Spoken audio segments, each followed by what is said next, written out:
sharing and quickly take the time to introduce our next speaker, somebody who I am very excited to hear because he is going to be speaking about stepping out of your comfort zone, which is something that I felt really valuable in my life.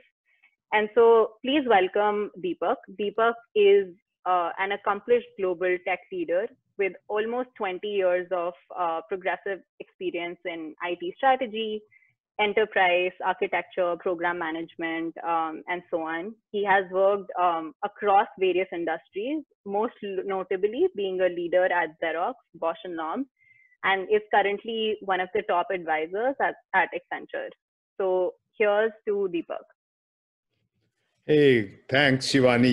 You really set the ground well, and you raised the bar. So it's now I'm filling really big shoes now, Shivani. So that was exciting. You shared some very useful tips, and I think even now, as you reminded people of them, means I also felt that these are things which definitely add value, especially the idea of the word cloud and how that should match with the word cloud of the people we are sending the email to. So my topic today is stepping out of the comfort zone, and especially why it is so important in the post COVID-19 world. Now we all know that the world looks much different today than what it did at the start of the year. We all started the year with some great expectations of what we wanted to do, how things were going to shape up. And then this COVID-19 happened, which brought about what we are, what's an old term, but which has come into vogue again, called VUCA, high volatility, uncertainty, complexity, and ambiguity. Now, our success in the future will be determined by how effective we are in dealing with VUCA. Now is the time for us to figure out if you're already working, whether your organization is ready to deal with VUCA, and if you're not working, are you yourself ready to deal with VUCA? And some of the things which I talk about would deal with how being more perceptive, being prepared, being nimble, and being agile to face what is happening on would make it easier and better for you as you go ahead with your search or try to do new things at your company. Now, before moving further, let me share a personal story of mine. So a couple of years ago, I decided to jump out of a plane. So from greater than 3 kilometers high, it was a tandem skydive. There's a video of it. I can't share it right now, but and this picture is not my picture. That is some other stock picture, but my picture also looks something like that. So why did I do it? It was my birthday. I won't tell you which birthday it was. That would be dating myself. But this was something exciting, and it had an influence on me, and I'll share with you why. So once I jumped out of the plane on July 10th, on July 11th, I wrote a note to the project team of the project I was working on. So this on the left side is an extract from that note.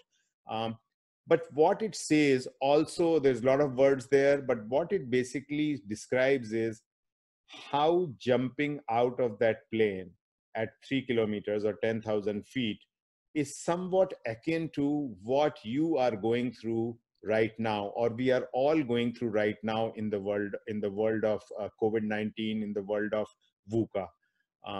The thing is that when you decide to go for the jump, means first of all, there is uncertainty. You are doubtful whether you can do it or you cannot do it. Then once you are in the plane, means so we are on this COVID journey right now, so we have to face it one way or the other. Now, when you jump off the plane, first of all, what happens is there is chaos. The instructor, before you decided to make the jump, had told you a lot of things about what you needed to do, but all of that goes out of your mind. You forget everything, and that guy who's tied up with you has to make you do stuff. And there is chaos, which is like COVID-19 hitting, all our plans going for a toss. We have no idea what's going to happen next. and there is a lot of information overload, which is exactly what we faced. Everybody's telling us the death rate has become so much, the infection rate has become that much, means it's chaos all around. Then slowly what happens is some kind of certainty starts emerging, because a small shoot called a drogue shoot opens. Uh, so what in terms of a project, what happens is that a project plan gets established, the scope and cost gets established. And in terms of the COVID uncertainty, you can say, hey, the countries figure out what they need to do, whether lockdowns need to happen or don't need to happen, means the strategy starts emerging. So things are becoming stabilizing. Now, when you're fallen around 1.5 kilometers, then the main chute opens. And when the main chute opens, there is a sudden jolt, because the main chute has opened, means you're no longer free falling to the ground. And then it's a very controlled descent, means life becomes good. You are enjoying things, you are seeing things and saying, wow, this is the best thing in the world, kind of thing. So this is what, once that initial fear of COVID has gone, and now you are in a state where you are understanding, you're getting a grasp of things, or whether when you're in your job search, you now know what exactly you need to do, kind of situation. So that's that stage. The plans are being executed. And then what happens is finally you hit the ground. Now, when you hit the ground, it's still, it's always, it's not as they show in the movies, means you just hit the ground and start walking up, means it's a, you really hit the ground.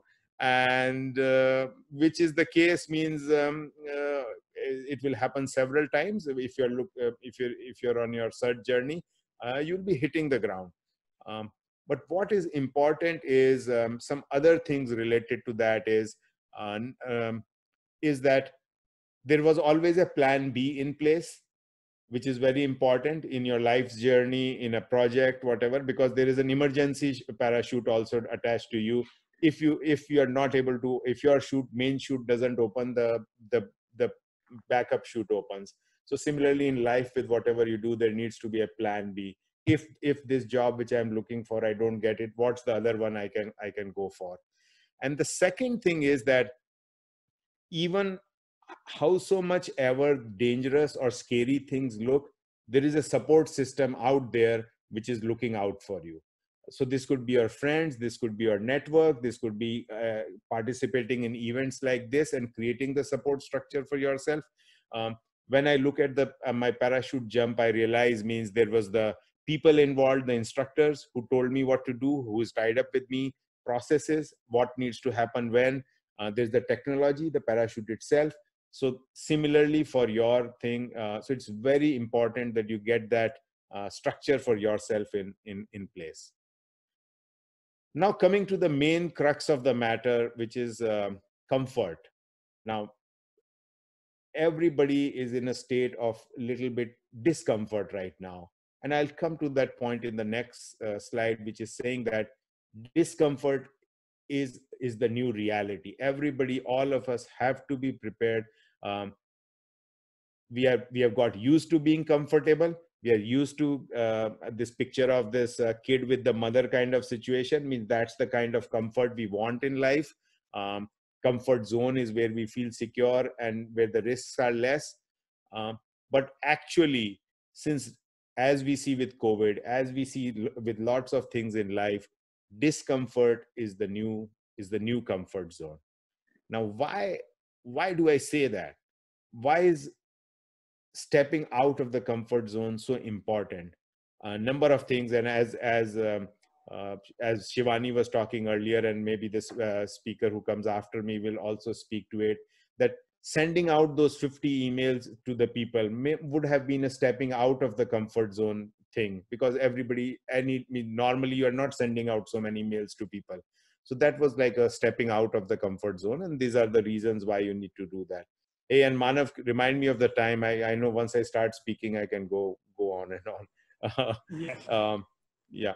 So comfort, the thing with comfort is that comfort can make us complacent.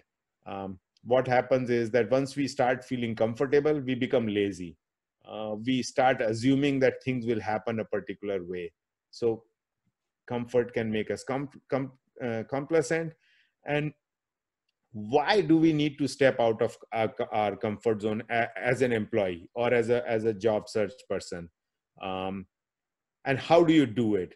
So you do it by challenging your own personal comfort zone. So you take professional challenges which are beyond what you are normally used to doing. And even ahead of this call, I was chatting with Shivani, and she was describing the new cool kind of stuff she's doing at Facebook, always trying to do something different from or more than what she has been trained for, and directionally aligned with where she wants to be, kind of stuff. So that was impressive. You need to collaborate a lot with your peer groups. So companies, there are a lot of silos, and people are generally tend to stay within a particular silo. But what stepping out of the comfort zone means reaching out across that silo and establishing those new connections. And then the next big thing is never stop learning. So that is key. All messages, this time which we have got right now is the best time to train ourselves, to learn new skills, learn a new language if that's what you want to do, or means or something directly related to your job. um, so the knowledge you need to acquire is the knowledge of tomorrow. So get a handle on what's happening, look out ahead, try to see what's going to happen, and make yourself knowledgeable about that. Because when things open up, when companies, because this time, the time when things have been shut down, and the way things have evolved, companies are using that to accelerate new technologies. So when you go back in, they would be very much interested in hiring those people who know those new technologies. Now, why do companies need to step out of their comfort zone, and how do they do that? Means one is making better sense of all the data which is floating around. Means it's the world of data these days. And the second is by being agile. Means companies have to be agile. They have to invest in innovation. Without that, means they are dead. And I was talking earlier about being in a perpetual discomfort zone. And the two key ways to deal with it is think fast and think forward. Make sure that these are imprinted on your in your brain.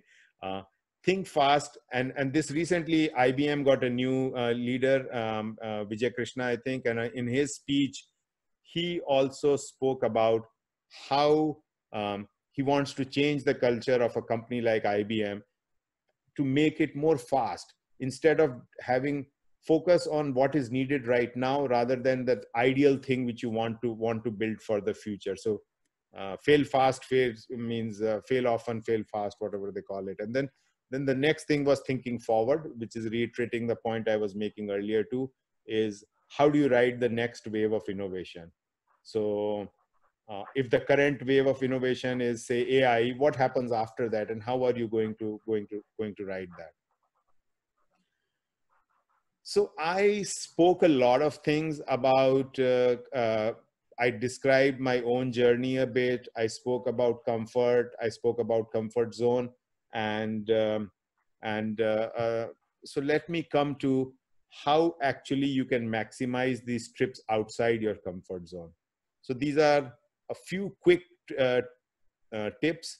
I have spoken about this in a longer session, which goes on for an hour, and now I'm condensing it into 10, 12 quick minutes.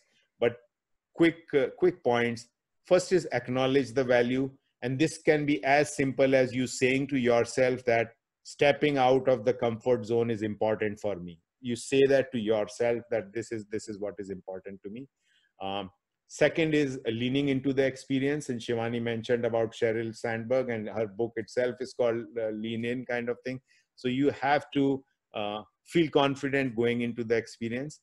Notice your fear, means you will be afraid when you're stepping. When I stepped out of that plane, there was a little bit of fear. I was comforted by other things, but there is always fear. So you have to notice that fear. Fear is a very important and powerful emotion. It keeps us focused. um, don't overthink it. because most of the time there is paralysis by analysis. You don't want to get caught in that trap of continuously analyzing it and never moving into action. Play full out means once you're in it. Means you have to, like in the earlier days, they used to say that sometimes warriors used to burn the boat in which they used to go to a new place, so that there was no way for them to go back. If when you have when the Vikings have landed in England, they have to fight in England to live there because the boats have been burned. There's no way they can go back. So you have to play full out. Then very, very important, celebrate the victories. So there will be small victories. So Shivani sent out 50 emails, and the first time she gets a response means that's something to celebrate. And make sure that when you treat yourself, give a pat on your back to yourself, because that will make you feel good. And then last but not least is periodically keep reflecting. What I am doing, is it right? Am I on the right track? What needs to change? How do I need to improve what I am doing? So reflect about that. Now, very important, means a lot of you on the call are young people, and young people can make old people very uncomfortable in companies especially. But this reminds us, and this reminds us of a very strong trend. I personally feel that there is a lot to learn from young people, because you know the new technologies better than the older people. You are more well versed in it. So have that confidence. It is not that you are just going to learn in an organization. You are going to teach in an organization. The organization wants to learn from you. So keep that in mind. As John Chambers of Cisco says, means he learned a lot of new things from his interns. Many companies these days have reverse mentoring programs. So traditional mentoring used to be like a senior person used to guide an intern or a junior to do stuff.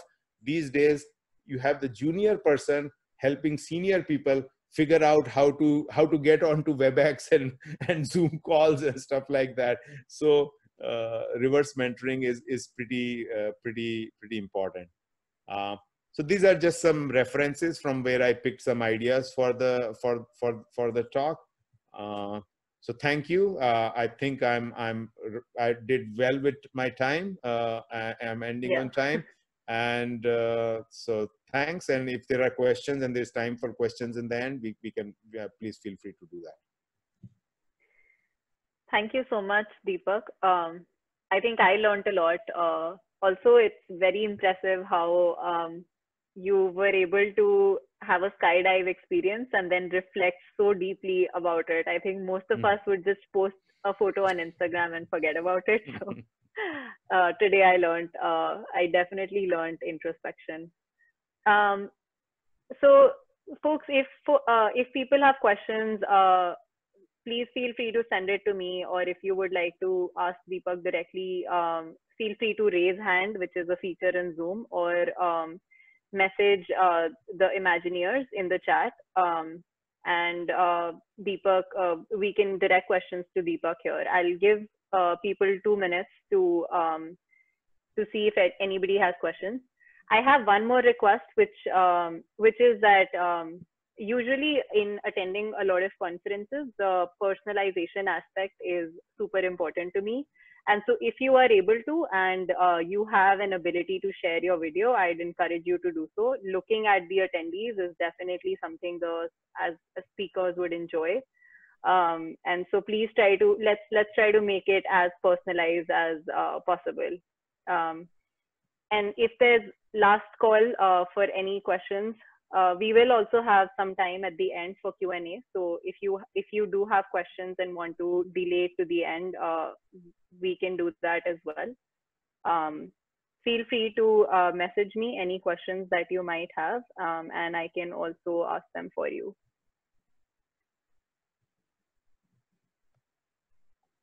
So this is the awkward silence moment. If this was a live one, I would have pointed at someone and said, "Hey, you asked me the question." we can totally, Deepak, we can emulate that with gallery view, by the way. I know. I'm seeing people here, but I don't want to put anyone on the spot. Go ahead. I think you should move ahead with the next speaker, and then towards the end, if there is time and people have questions, we can go there. Okay. Okay, sounds good. So for our next speaker, we have Sumit, who's here with us.